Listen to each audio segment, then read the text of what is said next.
Hi, my name is Raymond. I'm here at the listener get-together in Auckland, and it's great to see the team that puts Ear Hustle together. Kipindi kinachofuata cha Ear Hustle kinatumia lugha na mada ambayo huenda kuwa haifai kwa watu wote. Tafadhali kuwa makini. The following episode of Ear Hustle contains language and content that may not be appropriate for all listeners. Discretion is advised.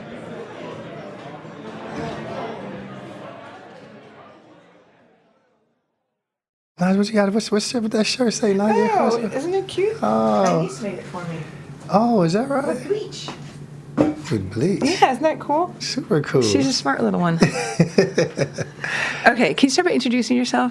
My name is Greg Eskridge. I've been in prison since June 14, 1994, so that's over 29 years. I was 20 years old when I came to prison, Nigel. And how long have we known each other? No, man, Nigel, we've known each other since 2012. Yep. So that's like 12 years. It's a long time. 12 years. I've been wanting to do this story forever because I talked to you 12 years ago. Wow. That's Black Splendor. Black Splendor, exactly. Why is he called Black Splendor? Because he's tall, he's real dark. Is he a milk dud? Milk duds are more milky. He's a junior mint. Aha. It's because he's splendid, right? I mean, That's the idea. He's splendid. So he was Black Splendor and you were White Splendor. Yeah, which was a little joke between us, kind of about people who sort of care maybe a little bit too much about how they look, which was weird, Earlonne, because how did I look when I come into prison? How do I look? You had your prison blues on, your prison clothes on. I think the word you used was scruffy. Scruffy, yeah, scruff. I was really wondering if you were going to remember to call him Splenda. Oh, Black Splendor? Yeah, that's my big noise. That's my big noise. When I go in, I always, look forward to seeing Greg. Mm-hmm. Good dude that, was part of the starting of the radio program and all that. So he's one of the last guys still there. As far as the radio program, he is the last person. Yeah. So any guesses what this episode's about? Let me think. It's about some type of minutia. What makes you say that? Some nuance thing. Okay. All right.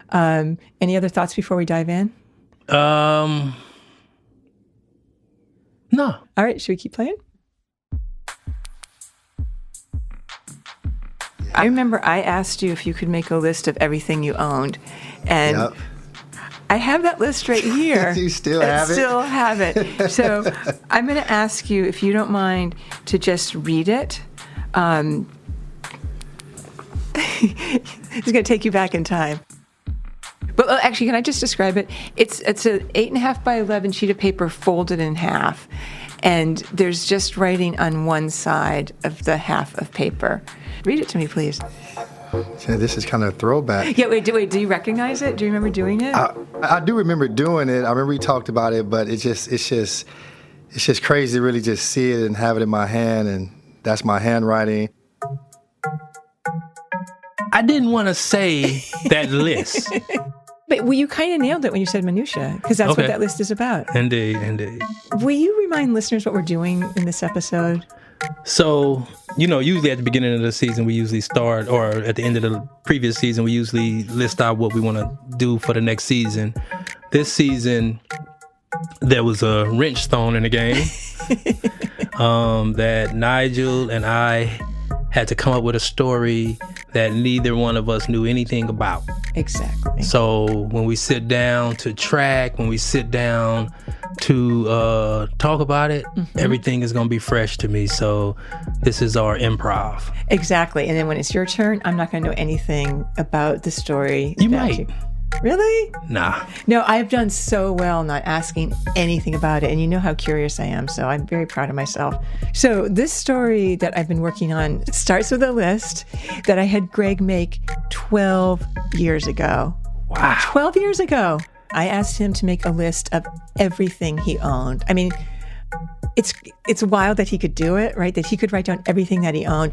And what I love about lists in general, and Greg's in particular, is that they can be like a portrait of a person. It's this like minutia of someone's life that tells you who they are.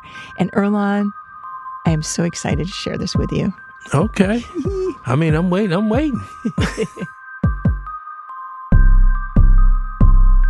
I'm Nigel Poor. I'm Earlonne Woods, and this is Ear Hustle from PRX's Radiotopia.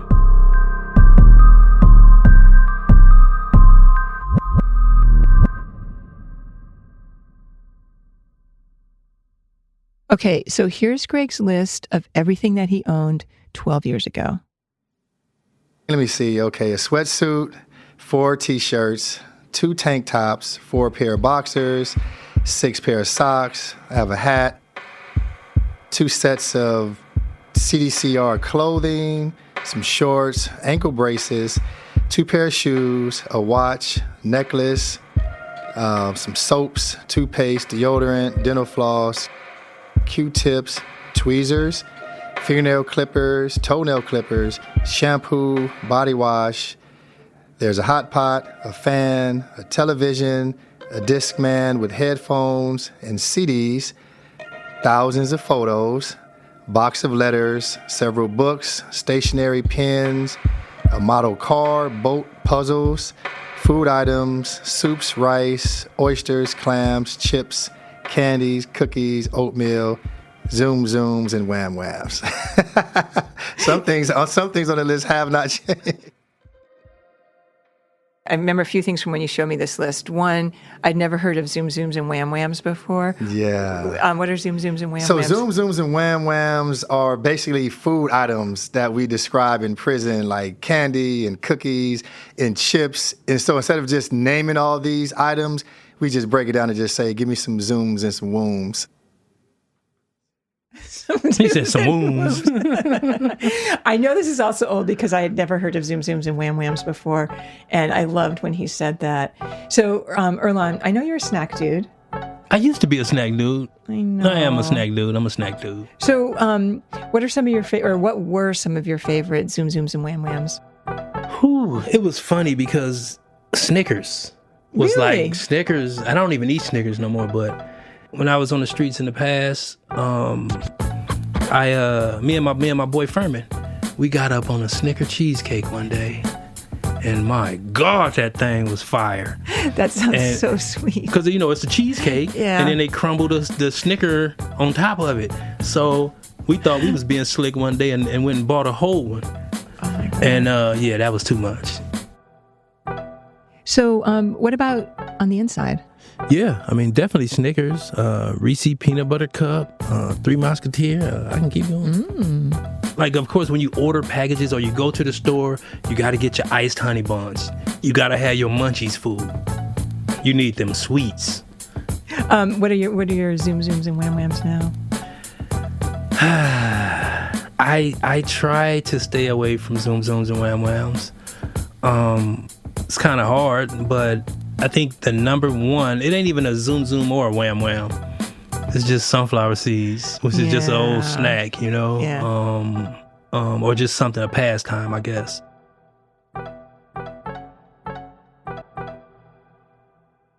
Was this a complete list at that time? That was a pretty much complete list. And how does it feel I mean, seeing it now? There wasn't a lot of stuff. Seems like it seemed like I was. It seemed like I just had just the basics. Yeah. Did you feel that you were deprived of things back then?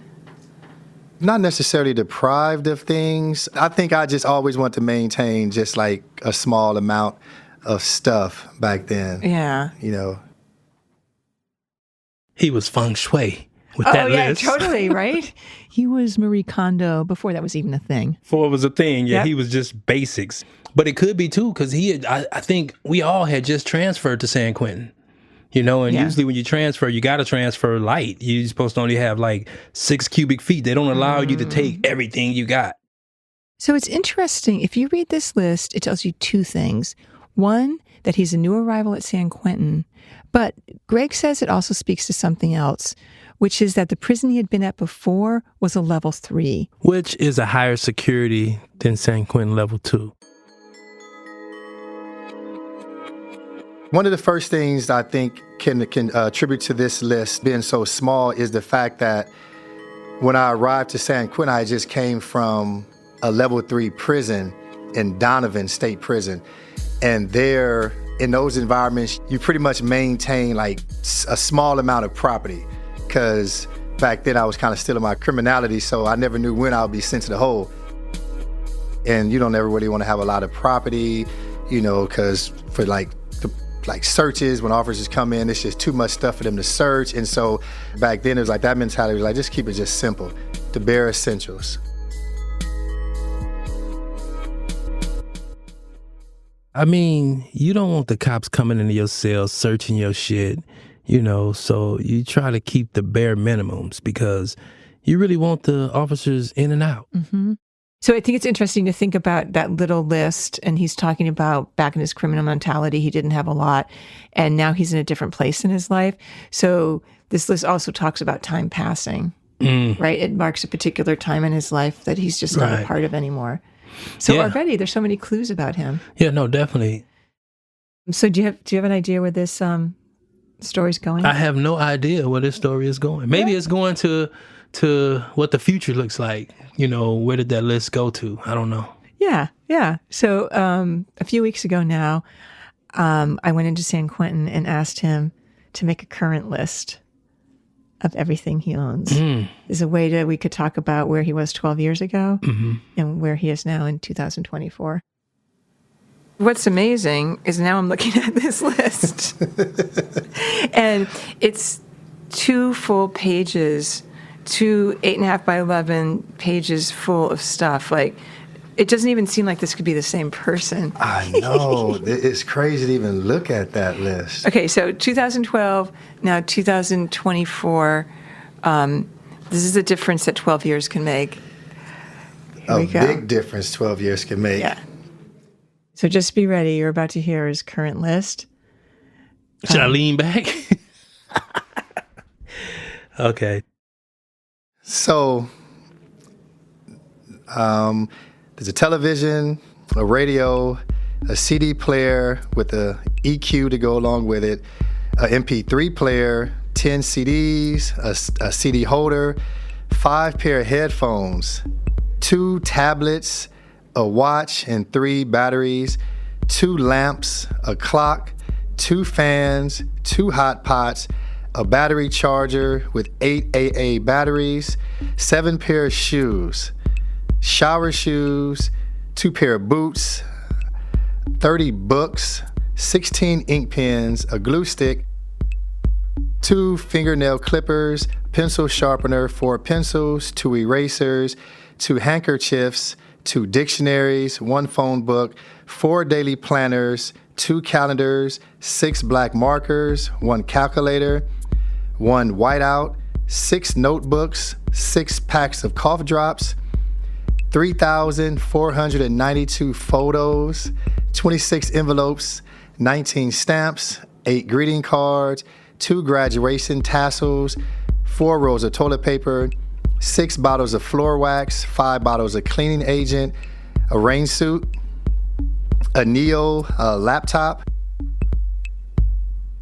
a box of black plastic gloves, 3 rolls of small plastic bags, 2 packs of paper towels, 3 puzzles, 7 paper clips, 9 rubber bands, 3 face masks, 2 earplugs, 3 pillows, 3 blankets, 2 coats, 2 mesh bags, 1 7-day pill container, 8 Band-Aids, 6 photo albums, 3 combination locks, 4 stress balls, there's an exercise band. Oh, let me flip this over. Oh my God, it's double-sided. I didn't know it was double-sided. Moses. 5 mirrors, 3 pair of hair clippers, a sewing kit, 4 highlighters, 1 silver chain, 1 beaded necklace, 8 packs of dental floss, ankle brace, a knee brace, 2 light bulbs, a back brace, 2 hats, 8 toothbrushes, 12 toothpaste, 7 deodorants, 16 bars of soap, 3 hair brushes, 4 jars of hair grease, 2 wave caps, 4 bottles of eye drops, 1 pair of sunglasses. Okay, we're 3 not even chapsticks, done yet. 4 bottles of lotion. Well, 2 things. 3 things maybe. 1, he leaking on toilet paper. 4 rolls, that ain't enough. Oh, really? Yeah, that ain't enough. Okay, and what about all those braces? Ankle brace, knee brace, back brace? Well, see, Greg was very aggressive on the basketball court. So, you know what I'm saying? I can see that as being like one of those things you need as time go on. But exactly, you clearly time has gone on. That's definitely a lot of stuff.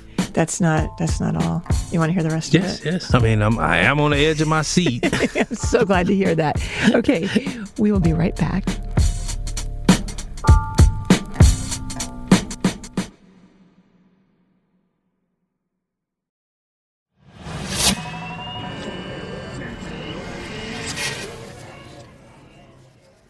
We're back with the list of everything Greg Eskridge, a.k.a. Black Splendor, owns in his cell as of 2024. Yeah, so sit back and relax because he's still going strong. 2 soap dish holders, 1 toothbrush holder, 5 packs of Q-tips, 7 bottles of fragrant oil, which we call smell good, 1 cocoa butter stick, 1 Vicks vapor rub, 2 mouthwash, 4 body washes, 2 shampoos, 1 baby oil, 2 foot creams, tweezers, baby powder, clipper cleaner and oil, Tiger Balm, 2 hand sanitizers, 4 bowls, 2 spoons, 2 forks, mouthwash, 3 pair of eyeglasses, masking tape, multi-purpose wipes, lidocaine, 8 pair of boxer shorts, 12 pair of gloves, 6 beanie caps, 8 pair of shorts, 9 t-shirts, 3 sweatsuits, 6 sheets, 4 pillowcases, 18 bottles of seasoning, a box of sugar, soy sauce, 2 jars of jalapenos, a mac and cheese, 8 boxes of oatmeal, 3 snack crackers, 2 jars of peanut butter, Velveeta cheese, 26 protein bars. Now the final page. 2 boxes of drink mix, 3 boxes of flatbread crisp, box of red beans and rice, 2 cups, 2 rulers, 17 bottles of vitamins, a TENS machine, 2 rulers, 2 pair of workout gloves, 3 washcloths, 3 towels, 4 pair of blue pants, 4 pair of blue shirts, a deck of playing cards, 11 bags of peanuts, 11 bags of microwave popcorn, 5 packs of cream cheese, 3 plastic storage bins, box of granola bars, 36 shredded beef, 52 mackerel fillet, 41 oysters, 9 pouches of menudo, 17 pouches of 37 top ramen, 10 bags of white rice, 7 sausage, 22 packs of pink salmon, 14 sardines, 2 bags of refried beans, 12 packs of black beans, 3 bags of chips, 1 bag of cereal, 16 pouches of octopus, 2 packs of mushrooms, 3 dried squid. There's my work card, my identification card, thermos, and 7 photo ducats. So what'd you think of that list? He has enough to endure a pandemic. Like all the toothpaste, all the soap. Yes. He's really prepared. Yes. So what does that list say about him? Oh, it says that he's I don't want to say institutionalized because that's not the word. He's a seasoned prisoner. You know what I'm saying? Like he knows what he needs. Like a newer prisoner might not have all that stuff. Yeah, I mean, when I heard this list, I was like, especially because I knew the first list, I could not believe how much stuff he had. It seemed over the top to me. But is that your reaction to it, that it's a lot of stuff? No, that's just, again, that's a seasoned prisoner's list. A seasoned person that's in there, don't depend on like the store happening, because it may happen, it may not, you know? Right. So I think it's more, and it's not just the store. Of course, your family is able to send you packages. That's what I'm going to say. This is also someone who has resources. Yeah, when you have resources, it's a lot easier.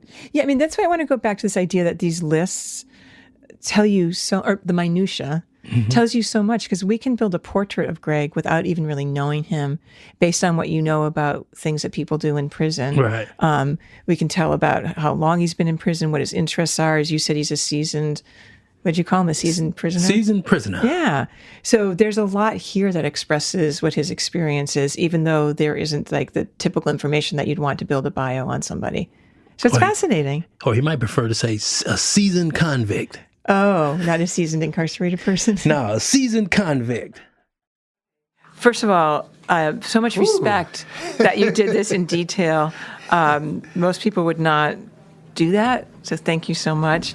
A shocking difference. I mean, are you surprised to see this in this? I'm extremely surprised. Like, whoa, like this is a lot of stuff.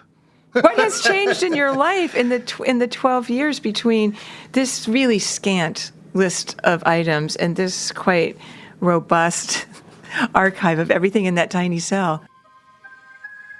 So here in San Quentin, it's a lot different. I think I've definitely got a little bit more comfortable. I definitely don't have that criminal mentality, so going to the hole has not been an option for me. But I think the biggest thing is the fact that over the last few years, I've had a lot of friends go home. And whenever someone paroles, they leave behind like all of their property. They just pass it out to various people. And everybody's just giving me all of their stuff.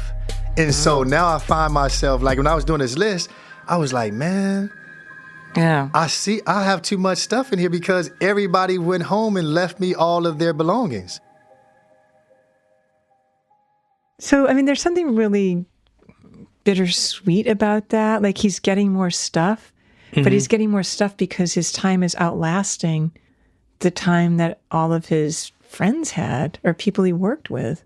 Yeah, that used to always be his conversation. Like, he used to be on me like, bruh, everybody bouncing on me. Yeah. I don't want to be the last person standing. I know. You know what I'm saying? And I think, like we said earlier, I think he is the last person standing. I mean, he is becoming that person. And I was wondering, when you're younger and you see older people, whether you're in prison or not, you're like, that's never going to be me. I'm never going to be that older person.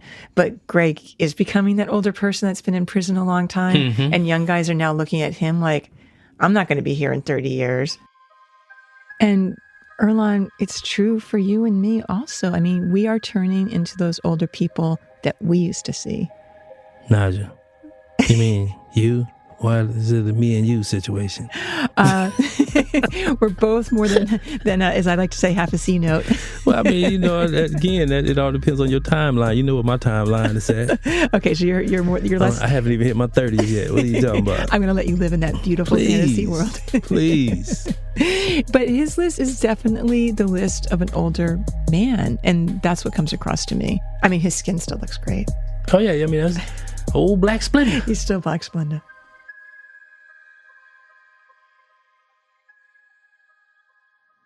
This is like a young man. Your first one's like a young man's list. Yeah. I hate to say it. This is like a middle-aged man. You should have like a recliner lounge. You know? I need it with all these back pains I'm experiencing.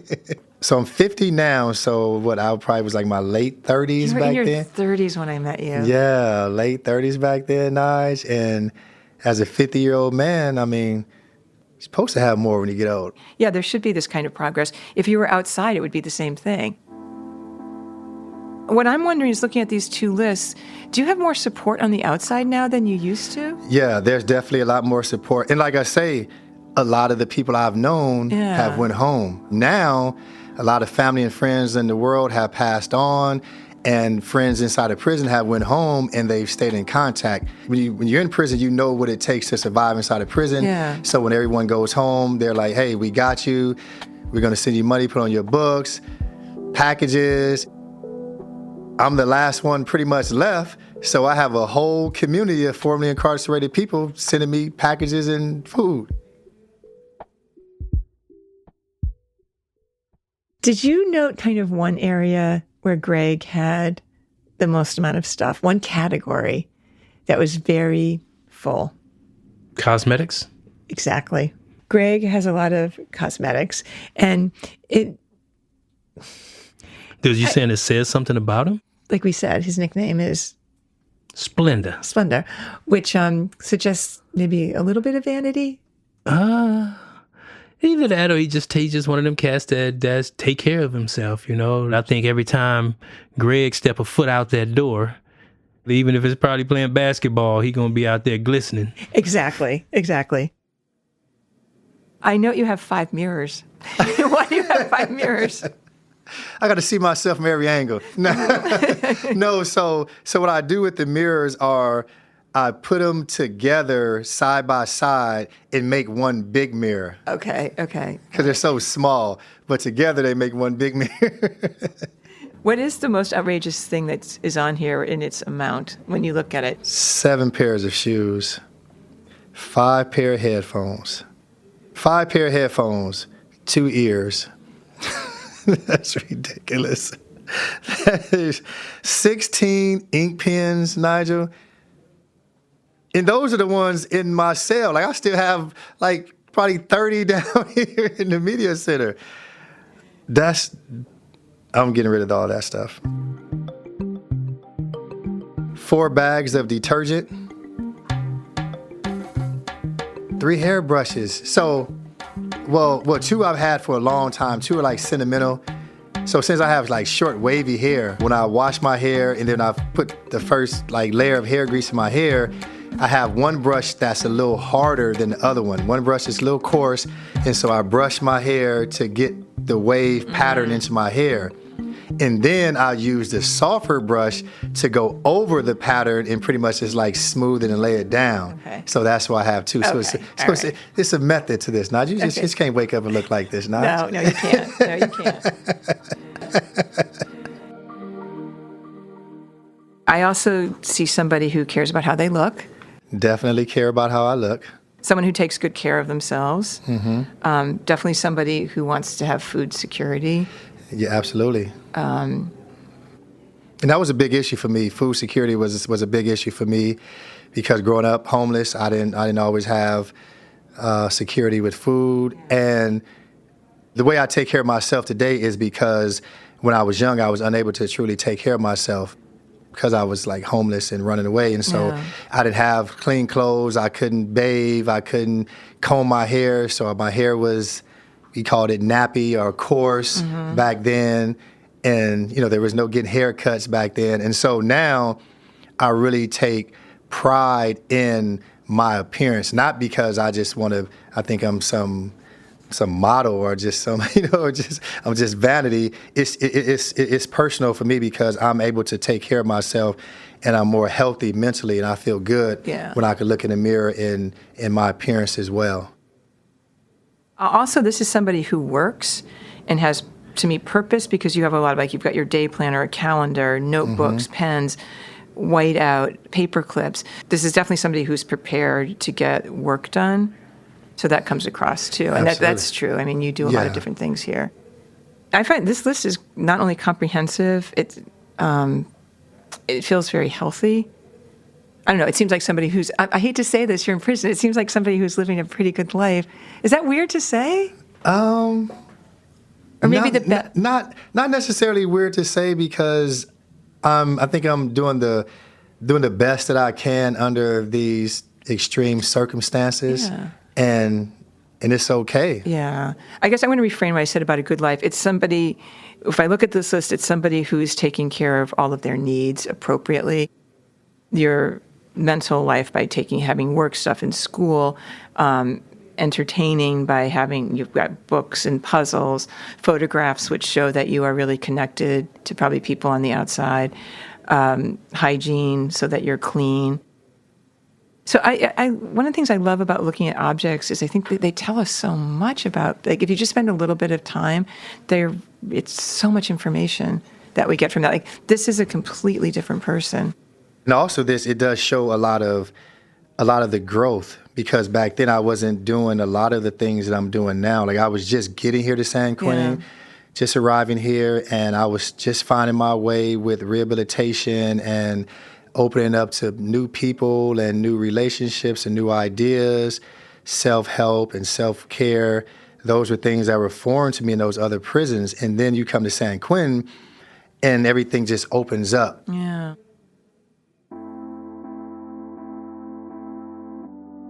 So all that stuff seems really good about the list, but I think there's also a part of the list that makes Greg a little bit sad.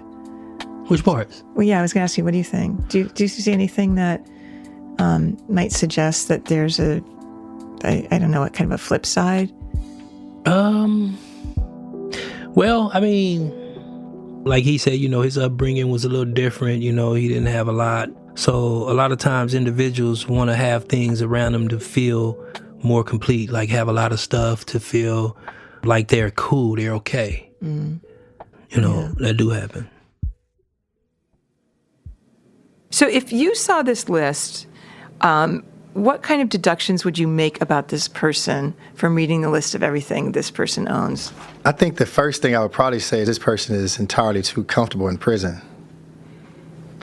Truly too comfortable in prison. What makes you say that? Well, it's just a lot of stuff. I mean, there's a lot of comfort in having a lot of stuff. Like, it makes me just feel secure that I have stuff. Yeah.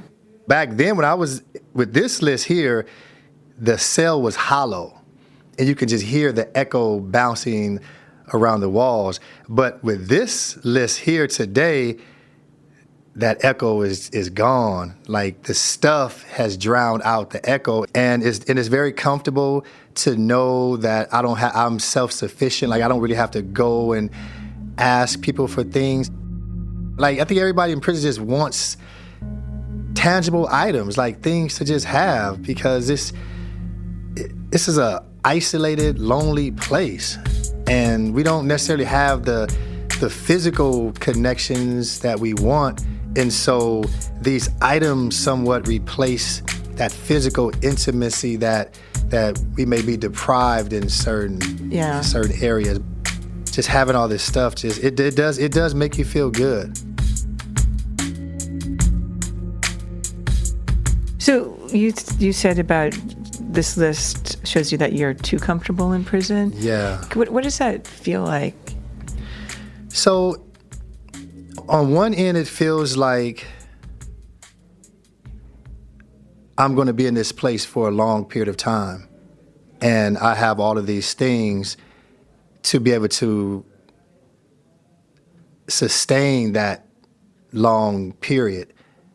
And that's not what I want.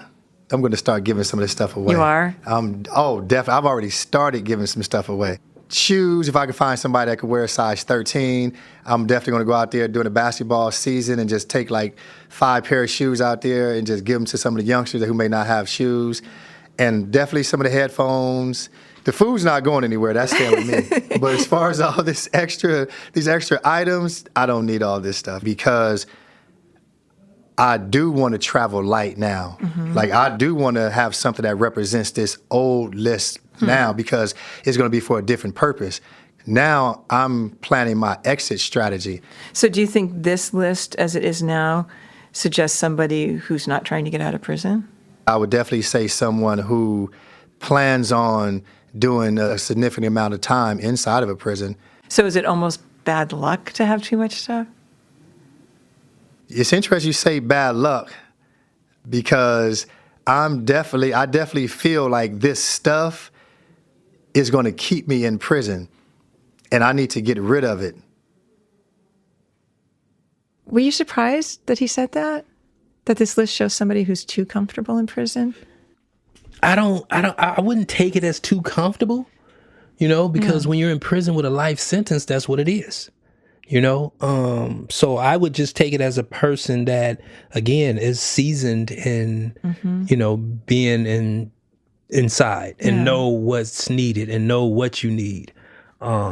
I wouldn't take it that you're too comfortable. But he says it is. Like, right. So does it surprise you? But well, he wasn't necessarily saying it about himself. He was saying it about the list.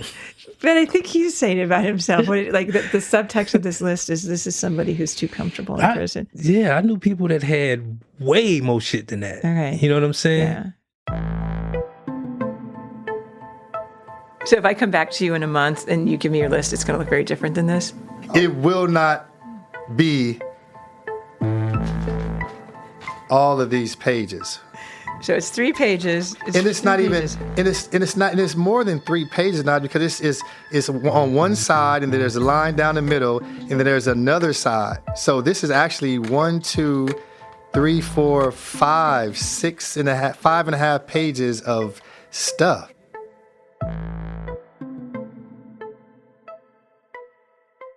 Earlonne, you probably know this, but when we recorded this, Greg was in the process of going to the board.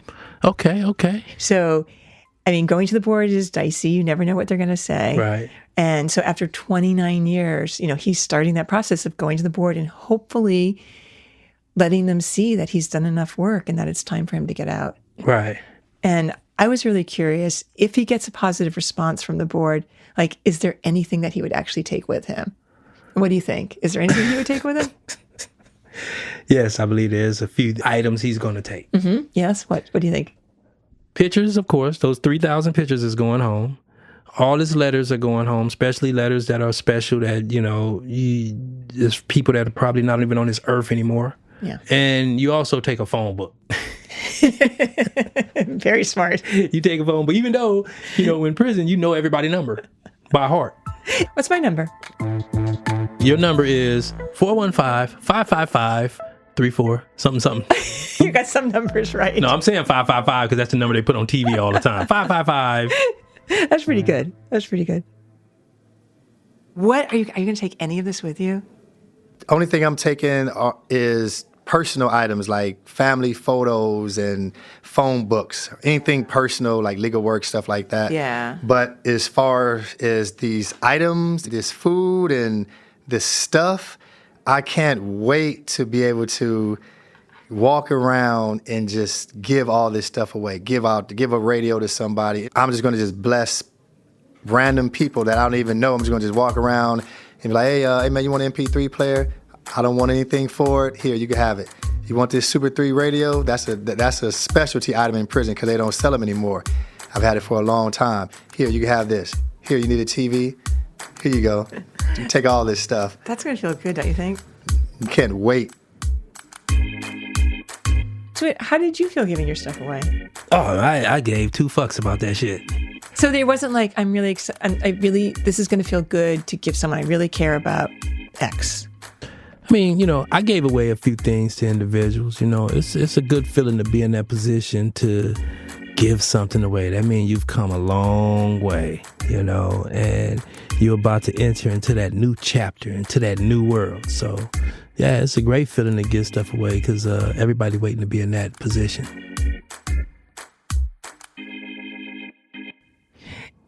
Earlonne, can you imagine what it would look like if we had to make a list of everything we own today?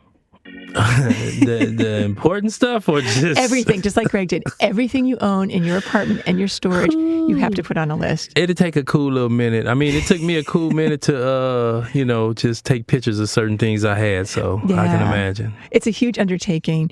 But when I think about it, there's smaller ways you could do it. Like, say you could make a list of everything you carry in your bag, or maybe all your clothes, or for you, all of your shoes. This sounds like you trying to take this to like some type of listener challenge or something. Totally. And I hope someone grabs this idea and runs with it. And if you do it, please send us pictures and, of course, the list. Oh, come on. Some people going to jump on this. Get ready for that list. All right. You're about to get a lot of them. Okay. But the other thing about Greg's list, and the reason it's a little emotional for me, is that those 12 years between his 2 lists, that's the same period that covers how long we've worked together, how long we've known each other. It's full circle. It's full circle with everything that we all created in the media center. This is the last person that's standing that was part of the original cast. Yeah. I like that you said that because it also reminds me that it's a time capsule or a circle of a lot of things. Yeah. It's the time period where we met. Right. It covers that. It covers the change of San Quentin in those 12 years. Right. Also what you're saying really importantly about people getting out. And it feels like a personal, for our, if I can say our group of people at San Quentin, a chapter closing for sure. Definitely. And one of the things I do look forward to is a reunion of everybody. Oh. Maybe we all can just get dressed up and just go to some restaurant. Can we go to Harris's? That's going to be expensive. Who paying that bill? Because you know what? It will not be a small group.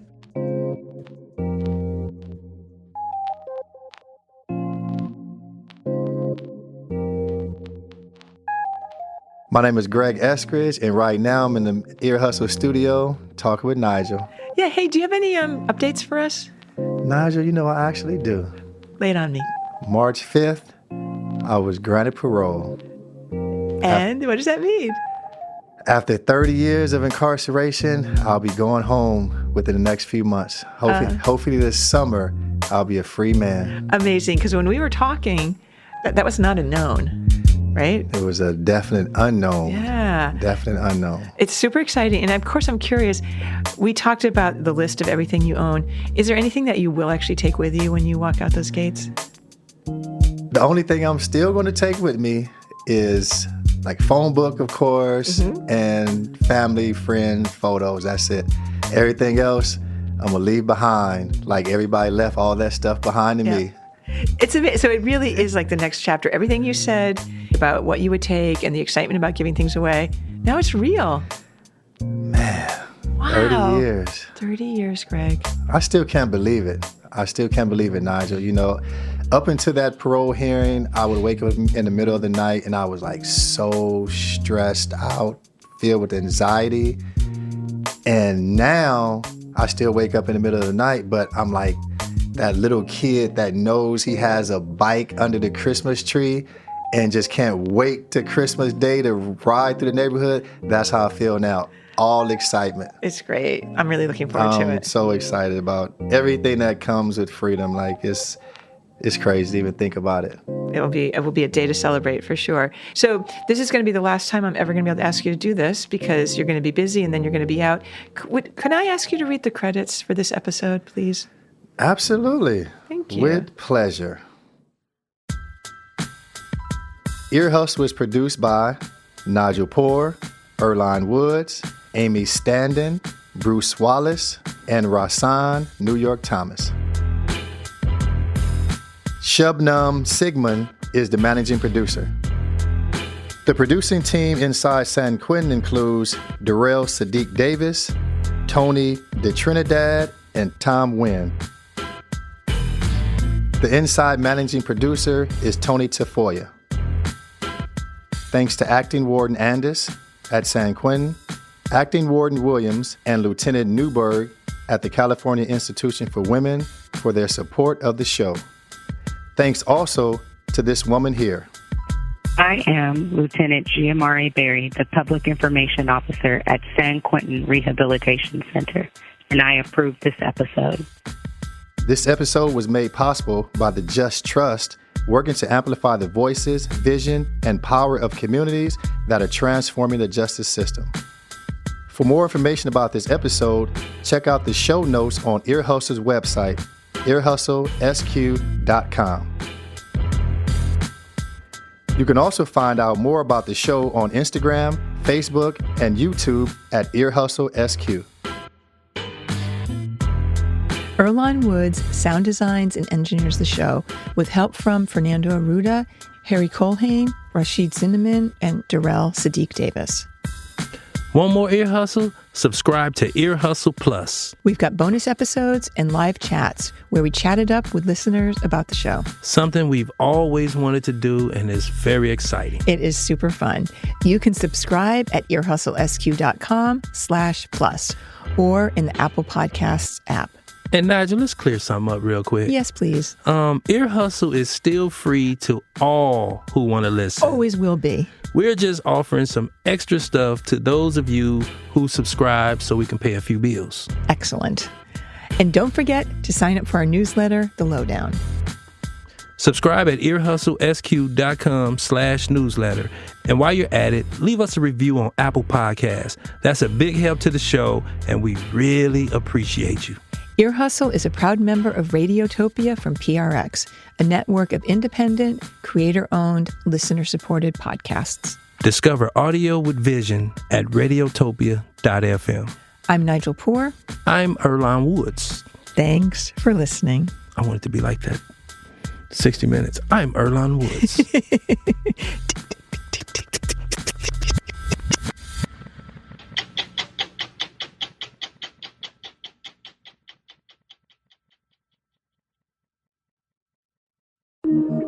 Radiotopia from PRX.